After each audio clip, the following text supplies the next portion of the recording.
Obviously, I have a little bit of history with Alvin. Was at Alabama with him for a short period of time there, so I think the world of him. I think, obviously, like every other room, we're going to create competition. Feel really good about the players. Obviously, we're going to acquire players, and the whole goal is just for us to get the system in place, get everybody together, and then just start working towards the goal of being the best team we can be. To have a guy like Casey Bell, just how much better does he make confidence? I think anytime you have players that can play in multiple roles, it creates a real problem for the defense because they don't really know when they go on the field what they're out there to do. I mean, certain players, defenses know as soon as a guy crosses the white lines, it comes into play.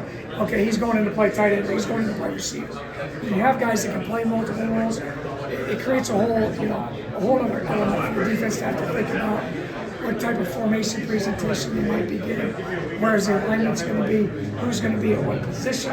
So it's challenging. And you mentioned the years that you've been with him. How do you see him grow these last two seasons that you've been with him? Well, I think he's just grown in every aspect of coaching. Obviously, he hasn't been coaching for a long, long time, so obviously he's grown tremendously. What are your memories of being like Jake Delhomme's teammate and those quarterbacks and being on that team back then? It was an interesting time, a little bit of transition. Jim Finks had just passed, so there was some transition going on. The Dome Patrol was getting kind of changed over. Sam left, Ricky left. There were still some pieces. Obviously, when I first got here, the organization made the trade for Jim Everett. Yeah. So there was a lot of things going on at that point in time in organizational history. Like I said, a lot of fond memories, though. Like I said, to have the opportunity to come back is special. The Superdome, when things are right, it can be special. So what are you looking forward to in terms of creating an atmosphere there? Obviously, it's one of the special environments in all of football. So to have the opportunity to be, in there, not only to be in there as a player, I've coached in college games in there, coached in the Super Bowl there, and now have the opportunity to coach the Saints here. It's special, and like you said, it's a distinct home field advantage when that place is rocking.